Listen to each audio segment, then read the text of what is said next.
Hello everyone, this is Defense Politics Asia and this is the Frontline Changes Report for the past 24 hours in the Ukraine war or the special military operation in Ukraine. For basically the 936, day 936 or 16th of September, there is a lot of Frontline Changes report, massive reports coming out from various front lines. So let's go through the whole list. We have frontline changes over at Obukovka, Spanoye, Kolesnivkivka over at the Pischane front, Nevsky over at the Svetove front, Toske, Stuposhki in the Bakhmut front, Ivaniske, Novohorodivka over at the Pokro front, Krutiya, Zlanipersky, Viani, as well as Kayam over in the Zaporizhia front. So we're going to jump straight back into the Kursk front or the Kursk front first. There is geolocation of Russian forces inside of Pokrovka. So this is over on the western flank of the Kursk front. So this is the Kursk front over the western flank. This geolocation confirms Russians' claims of capture of Obukovka by the Russian Defense Ministry, and this continues to invalidate Ukrainian claims previously that no, Obukovka is still not captured yet. So this is quite significant. So but of course from this angle on, it does make sense that the Russians are attacking at Porovsky, Darino, and Nikolaevo, Darino. So that makes sense. And because there is fighting reported at Byakovo, so which is why the front line did not stretch over to Byakovo. So that's the current situation over in the western flank of the Kursk front. So this is the front line change around here. So the next front line change is over at Spanoye, over on the southern flank of the Kursk front.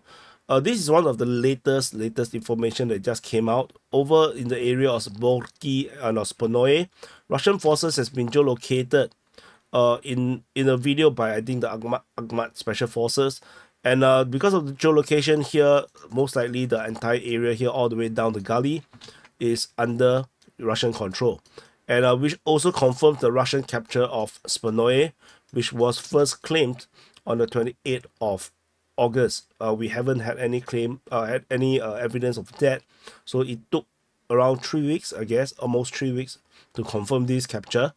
And there is already announcement by the Russian Defense Ministry of the capture of Borki. So which is why this advance is highly possible to include Borki as well. But this was reported by the Russian Defense Ministry yesterday. So we cannot confirm this yet.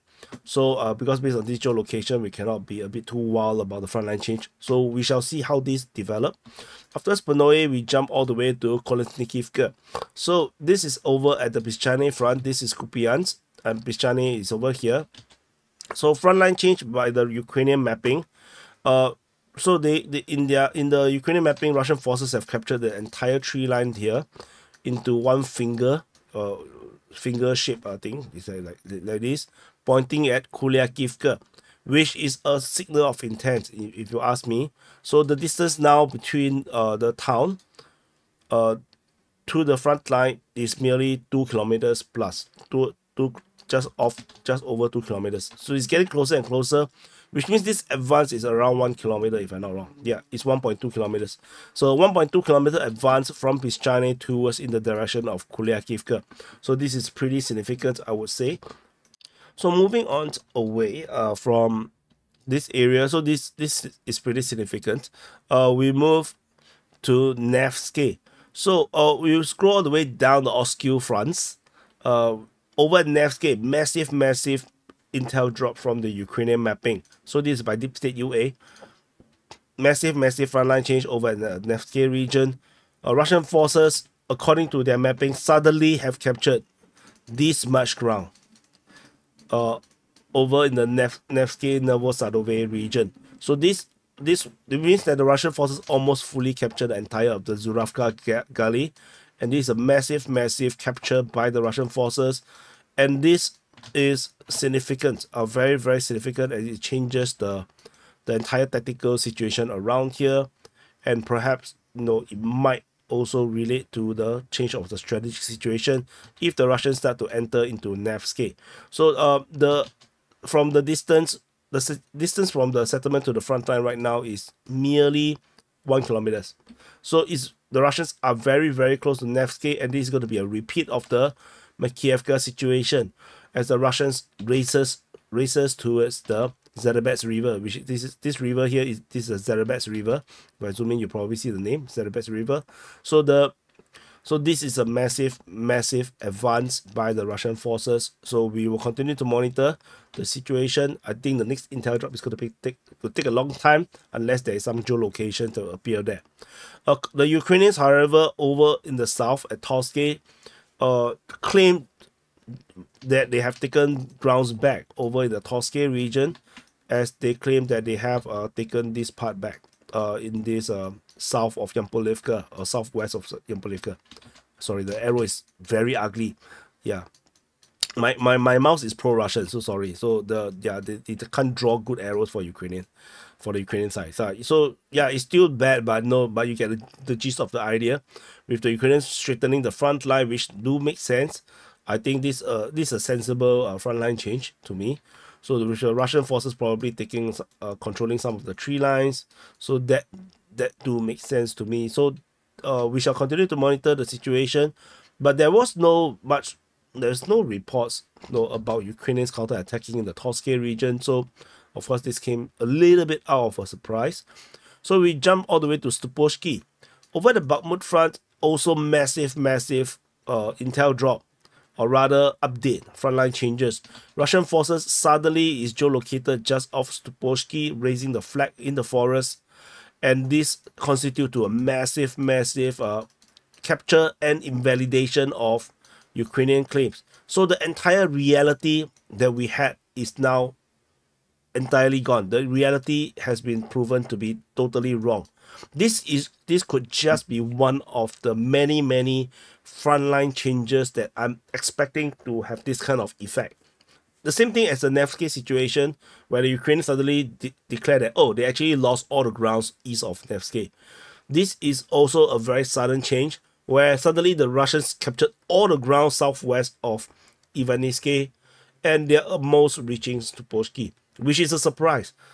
There's totally no intel, no information about the Russians' advance through the forest, except for the information from the defense ministries, from the Russian and the Ukrainian side, talking about fighting near Stoski. This is also why you cannot just depend on OSINT's open source intelligence and believe that whatever they say. It doesn't mean Deep State UA said something means it's true. It doesn't mean Ryber said something is true. It doesn't mean two majors or even DPA or military summary or whip union. It doesn't matter.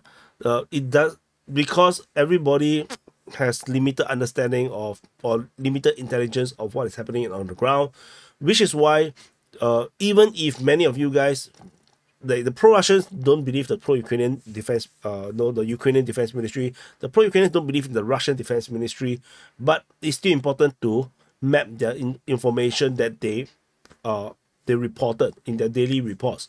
And this has been not on already. I did allude to this possibility because of the incessant reporting or fighting reported at Stoski and Proteshne.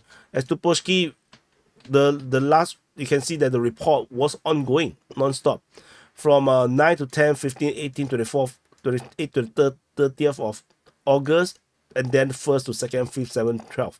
So there is already a lot of signs that the Russians are already nearby to Stoski, but there was no one able to map it in. It was operational secret, and now we suddenly see this thing. I have already mentioned in the conclusions many other front lines that have this feature, this situation where the reality doesn't match the mapping. So be prepared that the reality might be even worse for the Ukrainian side, because so far a lot of the reporting is very far away from the front line. So after Stoski, the next front line change, so this is also part of Ivanivsky, where it massively disclaimed all the Ukrainian claims south of Ivanivsky. Just suddenly everything is just wrong. over at Novohorodivka. So this is at the Pokro front. This is Pokro. And at the Pokro front around Novohorodivka, the Ukrainian mapping have considered that they have lost one of the eyes around here. So you should use the other color. So let me zoom in. So this high ground or this hill or part of this mine, I believe, is now under Russian control according to the Ukrainians. Although the Russians have already claimed it quite some time ago.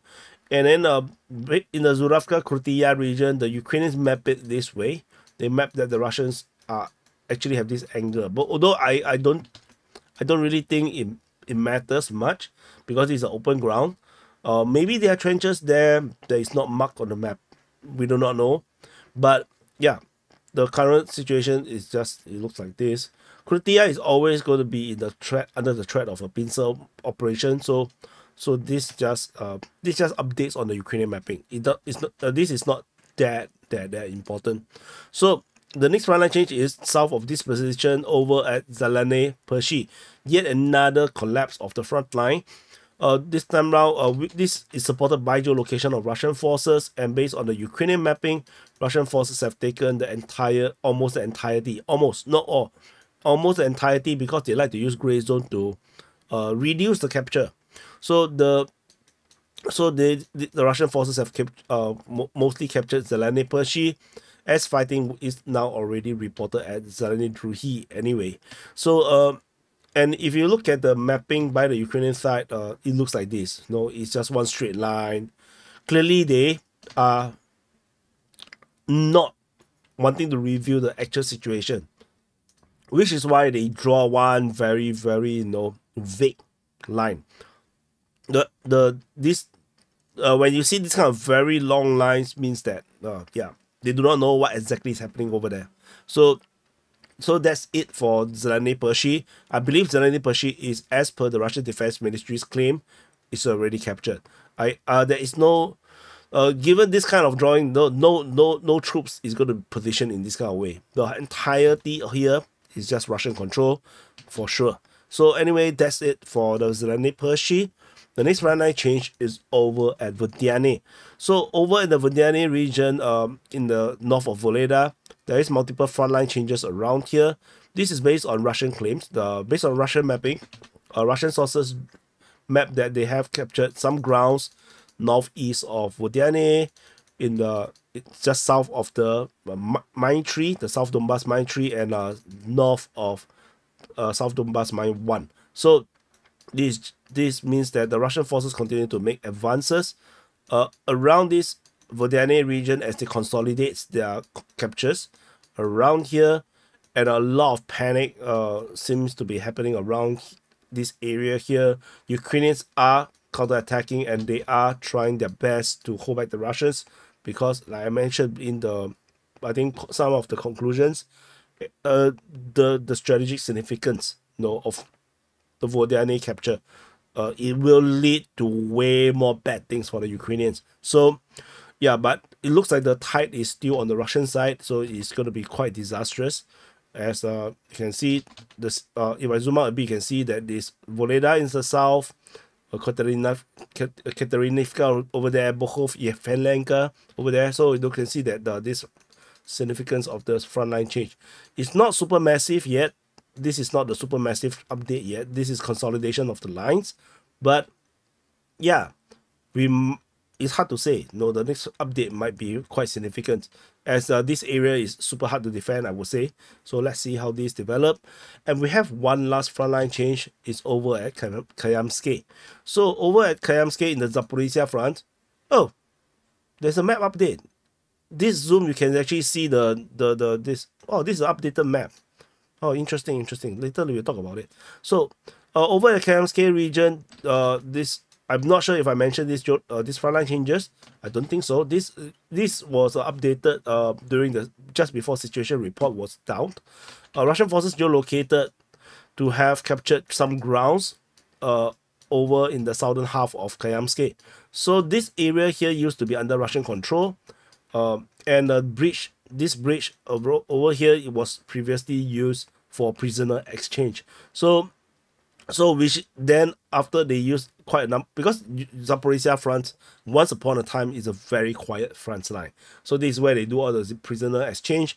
Then somehow the Ukrainians attacked and captured some grounds around here, and they didn't manage to go too far since. So the Russians seem to take back some grounds around here. So that's about it. So let's zoom out. So a bit more. Okay. So yeah, now you can see the entire situation with the Dnieper River. It's now a very swampy region. You can see that the river turned into massive delta, sandy thingy. So yeah, interesting that the Google map suddenly updated.